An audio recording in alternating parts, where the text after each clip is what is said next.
हर हर महादेव। संसद चरण चरण संसद चरण संसद हरे बोलो शंकर भगवान की जय हुई। जय जय भोलेनाथ। मेरे शिव महाकल्याण में शिव महापुराण कथा श्रवण में आप सभी का स्वागत है। पाप है, कष्ट है, संकष्ट है, कर सभी समस्याओं का है श्री शिव शंकर भगवान हम जय जयकार करते हैं। नवरात्रि चल रही, देवी मैया को भी प्रणाम करें, सदा भवानी ताई सिद्धि करें, गणेश पंचदेव रक्षा करें, ब्रह्मा विष्णु जिससे श्रवण कर मिट जाती है, हाँ जिसे श्रवण कर मिट जाती है, जन्म जन्म की व्यथा यही है शिव शंकर कथा, यही है भोले बाबा की। गोविंद बोलो हरि गोपाल, गोविंद बोलो हरि गोपाल, राधा रमण हरि गोविंद बोलो गोपाल बोलो, गोविंद बोलो हरि गोपाल बोलो, राधा रमण हरि गोविंद बोलो, राधा रमण हरि गोविंद बोलो शंकर भगवान की जय हो। आइए कथा में प्रवेश करें। गजाननं भूतगणाध सहितं कपितजम्बूफलचार भक्षणं उमासुतं शोकविनाशकारकं नमामि विघ्नेश्वर पादपद्मं मामुष्यामं कोमलांगं सीता समारोपित्वां भागं पाणो मानसाय चारुचापं नमामि रामं रघुवंशनाथं कल्पवृक्षगौरं करुणावतारं संसारसारं भुजगेन्द्रहारं सदा वसन्तं हृदयारविन्दे भवं भवानी सहितं नमामि। गुरुर्ब्रह्मा गुरुर्विष्णु गुरुर्देवो महेश्वर गुरु साक्षात् परब्रह्म तस्मै श्री गुरुवे नमः, तस्मै श्री गुरुवे नमः, तस्मै श्री गुरुवे नमः। आनंद ही आनंद कर सब संकट दूर, जो सेवक शरण पड़े सदा रहे भरपूर। तुम दाता हम मांगता, दिया तुम्हारी खाए, तुम ऐसी जगदाता माता छोड़कर तुम्हारा कहाँ जाए। सर्वमंगल मंगल्ये शिवे सर्वार्थ साधिके शरण्ये त्र्यंबके गौरी नारायणी नमोस्तुते। सर्वे भवन्तु सुखिनः सर्वे सन्तु निरामया सर्वे भद्राणि पश्यन्तु मा कश्चित् दुःखभाग् भवेत्, मा कश्चित् दुःखभाग् भवेत्। अरे जिसे श्रवण कर मिट जाती है, जिसे श्रवण कर मिट जाती है, जन्म जन्म की व्यथा यही है शिव शंकर कथा, यही है भोले बाबा की कथा, यही है शिव शंकर की कथा, यही है भोले बाबा की कथा। तो कल हमने आप लोगों को सुनाया था 14 और 16वां अध्याय। आज हम आपको सुनाने जा रहे हैं 17वां अध्याय। बड़े ध्यान से सुनिए।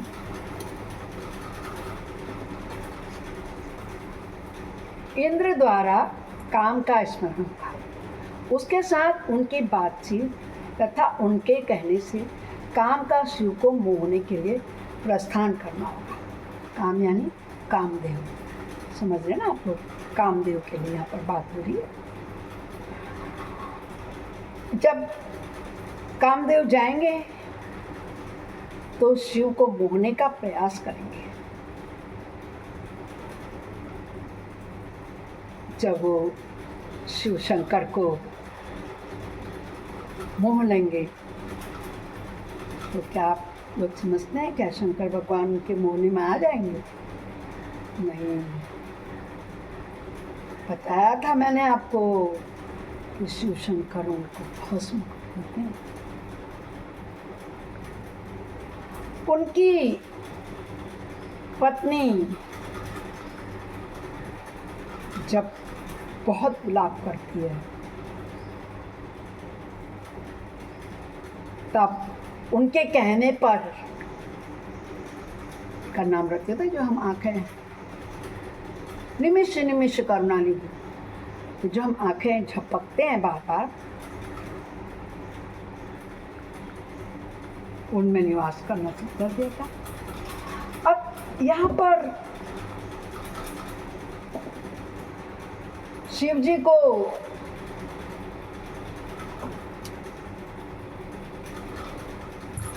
पार्वती जी से विवाह करने के लिए, तत्पर करने के लिए कामदेव को भेजा जाता है। आइए देखते हैं शिव शंकर किस प्रकार मानेंगे। कामदेव प्रस्थान कर चुके हैं। ब्रह्मा जी कहते हैं, हे नारद, देवताओं के चले जाने पर दुरात्मा तारक दैत्य से पीड़ित हुए इंद्रदेव ने कामदेव का स्मरण किया। कामदेव तत्काल वहां आ पहुंचा। तब इंद्र ने मित्रता का धर्म बताते हुए कम से कहा, मित्र, काल वशात मुझ पर असाध्य दुख आ पड़ा है, उसे तुम्हारे बिना कोई भी दूर नहीं कर सकता। दाता की परीक्षा दुर्भिक्ष में, शूरवीर की परीक्षा रणभूमि में, मित्र की परीक्षा आपत्ति काल में तथा स्त्रियों कुल की परीक्षा पति के असमर्थ हो जाने पर होती है। अर्थात संकट पड़ने पर विनय की परीक्षा होती है और परीक्षा में सत्य एवं उत्तम स्नेह की अन्यथा नहीं। देखा, स्त्री की परीक्षा कब होती है? जब पति असमर्थ हो जाता है सब प्रकार से।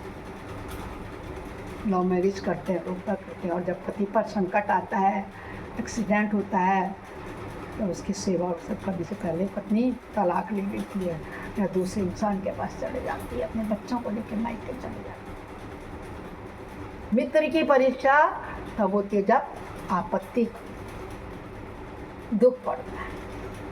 तो यही भगवान विष्णु कामदेव से कह रहे हैं कि यह मैंने सच्ची बात कही है मित्रवर, इस समय मुझ पर जो विपत्ति आई है उसका निवारण दूसरे किसी और से नहीं कर सकता हूँ। अतः आज तुम्हारी परीक्षा हो जाएगी।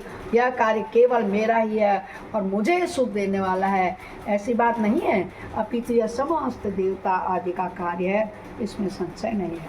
क्योंकि सभी देवताओं को तारकासुर ने बहुत परेशान कर रखा ना। इंद्रलोक में राज्य कर लिया है, स्वर्गलोक में, और इंद्र की गद्दी पर जाके बैठा है, सब देवताओं को स्वर्ग से निकाल दिया है। कहता मेरा ही नहीं है ये। विष्णु भगवान कहते हे मित्र, ये सब देवताओं का काम है जो तुमको करना है। इंद्र की यह बात सुनकर कामदेव मुस्कुराया और प्रेमपूर्ण गंभीर वाणी में बोला। क्या बोले कामदेव? देवराज, आप ऐसी बात क्यों कहते हैं? मैं आपको उत्तर नहीं दे रहा हूँ, आवश्यक निवेदन मात्र कर रहा हूँ कि लोक में कौन उपकारी मित्र है और कौन बनावटी मित्र है, यह स्वयं देखने की वस्तु है, कहने की नहीं है। जो संकट के समय बहुत बातें करता है वह काम क्या करेगा? तथापि महाराज, प्रभु, मैं कुछ कहता हूँ उसे सुनिए। मित्र जो आपके इंद्रपद को छीनने के लिए दारुण तपस्या कर रहा है, आपके उस शत्रु को मैं सर्वथा तपस्या से भ्रष्ट कर दूंगा। जो काम जिससे पूरा हो सके बुद्धिमान पुरुष उसे उसी काम में लगाते हैं। इसीलिए तो कामदेव को बुलाया, गणेश जी को तो नहीं बुलाया, कार्य सिद्धि थोड़ी कराना था। ब्रह्मा जी को तो नहीं बुलाया, सृष्टि थोड़ी करानी थी। विष्णु जी ने कामदेव को बुलाया। जब संकट पर कामदेव का फूलों का बाण चलेगा तभी तो शंकर भगवान शादी कर लिए पार्वती जी के लिए तैयार होंगे। कार्तिकेय का जन्म होगा जिससे कि तारकासुर नामक राक्षस का वध होगा। तो कहते हैं जो जिस योग्य होता है उसका योग्य किया जाता है। मेरे योग्य जो कार्य हो वह सब आप मेरे जिम्मे कीजिए ना। कौन कह रहा है? कामदेव कह रहे हैं। तो ब्रह्मा जी कहते हैं, कामदेव का यह कथन सुनकर इंद्र बड़े प्रसन्न हुए। वे कामनियों को सुख देने वाले काम को प्रणाम करके उससे किस प्रकार बोले। इंद्र ने कहा, हे तात मनोभाव, मैंने अपने मन में जिस कार्य को पूर्ण करने का उद्देश्य उठा रखा है उसे सिद्ध करने हुए केवल तुम ही समर्थ हो, दूसरे किसी से उस कार्य का होना संभव नहीं है। हे मित्रवर, मनोभाव काम जिसके लिए आज तुम्हारे सहयोग की आवश्यकता है उसे ठीक ठीक बता रहा हूँ, सुनो। तारक नाम से प्रसिद्ध जो महान दैत्य है वह ब्रह्मा जी का अद्भुत वर पाकर अजय हो गया है और सभी को अब दुख दे रहा है। ये सब राक्षस लोग कठिन तपस्या कर लेते हैं जो आपके और हमारे बस की नहीं है, और फिर ब्रह्मा जी से वर मांगते हैं तो ब्रह्मा जी भी क्या है, लाचार हैं। जब तपस्या करके पूजा करोगे तो चाहे माँ है, ब्रह्मा विष्णु शंकर में है कोई, तो जो मांगोगे तो वो तथास्तु तो कहेंगे ही, वो तो वर देंगे ही। अब अजय होने का वर मांग लिया है तारकासुर। ब्रह्मा जी का अद्भुत वर पाकर अजय हो गया है और सभी को दुख दे रहा है, वह सारे संसार को पीड़ा दे रहा है। इसके द्वारा बारंबार धर्म का नाश हुआ है, उससे सब देवता और समस्त ऋषि दुखी हुए हैं। संपूर्ण देवताओं ने पहले उसके साथ अपनी पूरी शक्ति लगाकर युद्ध किया था, परंतु उसके ऊपर उसके अस्त्र शस्त्र सब निष्फल हो गए।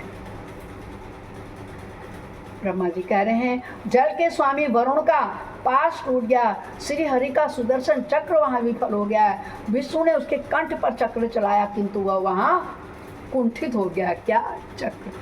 ब्रह्मा जी ने महायोगीश्वर भगवान शंभु के वीर से उत्पन्न हुए बालक के हाथ से इस दुरात्मा दैत्य की मृत्यु बताई है।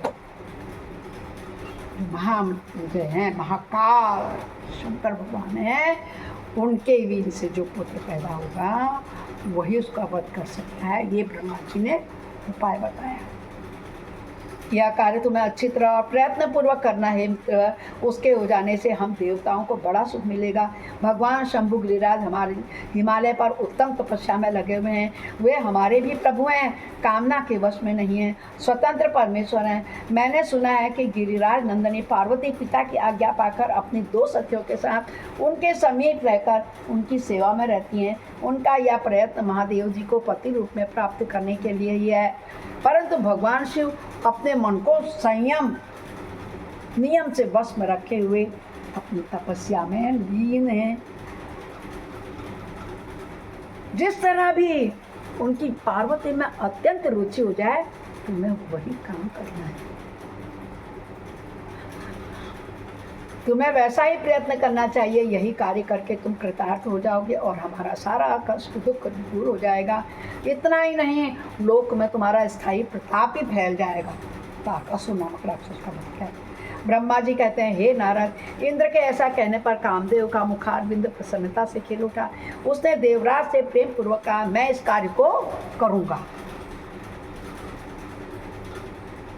कामदेव जिस पर प्रसन्न हो जाते हैं ना, वो तो अपने प्रेयसी को पाने के लिए प्रेमी प्रेमिका अपने माता पिता का वध तक कर देते हैं। वर्तमान समय पे आप लोग देख रहे हैं ना, कलिकाल में कामदेव का ज़्यादा प्रभाव है। उनको उचित अनुचित का ध्यान ही नहीं रहता है कि हमारे माता पिता हमारी भलाई के लिए जहाँ संबंध जोड़ेंगे हम वहाँ करें। नहीं, करनी है तो करनी है। दिल आ गया गधी पर तो परी क्या चीज है। यही कामदेव से कहा ब्रह्मा जी ने कि आप शंकर जी को तैयार करो, पार्वती माता उनकी सेवा में लगी हुई है, तो जो पुत्र होगा उनके संभोग से कार्तिकेय का जन्म होगा, वही इस राक्षस महाराक्षस तारकासुर का वध कर सकता है। इस कार्य को करने में तुम ही कृतार्थ हो जाओगे और हमारा सारा दुख नष्ट हो जाएगा। इतना ही नहीं, लोक में पूरे संसार में तुम्हारा प्रताप फैल जाएगा। तो ब्रह्मा जी कहते हैं, हे नारद, इंद्र के ऐसा कहने पर कामदेव का मुखारविंद प्रसन्नता से खिल उठा। उसने देवराज से प्रेम पूर्वक कहा, कामदेव जी कह रहे हैं देवराज इंद्र से, क्या कहना है, मैं इस कार्य को करूँगा, इसमें कोई संशय नहीं है। ऐसा कहकर शिव की माया मोहित हुए काम ने उस कार्य के लिए स्वीकृति दे दी और शीघ्र ही उसका भार अपने से ले लिया। वह अपनी पत्नी रति और बसंत ऋतु को लेकर के बड़ी प्रसन्नता के साथ स्थान पर चले गया। जहाँ साक्षात योगीश्वर शिव उत्तम तपस्या कर रहे थे। बोलो शंकर भगवान की जय हो। कामदेव की जय। जब जिसके पर काम हावी नहीं होता उसका संसार गृहस्थ जीवन सफल नहीं हो पाता है। ये महाशिव पुराण में अध्याय 17 में बताया गया है।